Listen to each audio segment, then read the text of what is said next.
How's everyone doing today? Well, I'm out here with the tractor. We had to replace the starter here that I just took off. I replaced it with a brand new one here.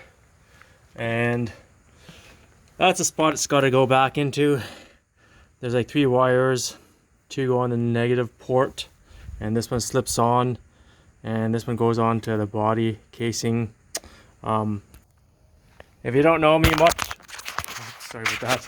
If you don't know me much, I suck at mechanics. I'm not very good at doing anything with cars or whatever. But I have replaced the fuel pump on this and 1 or 2 other things. But this thing is really hard to get into the place because it's really tight through here. And trying to get the wires back on is going to be complicated.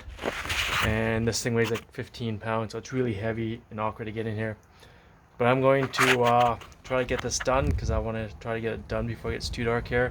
I found shop light actually here in the garage and it actually works, which helps because it gives me some light to actually see what I'm doing.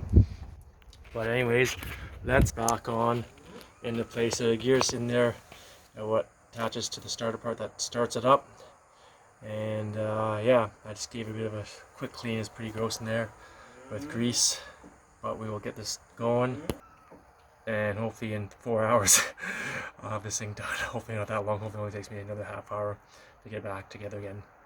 Hope you guys enjoy my little mechanical work for the day. We'll see you out there. Have a great day.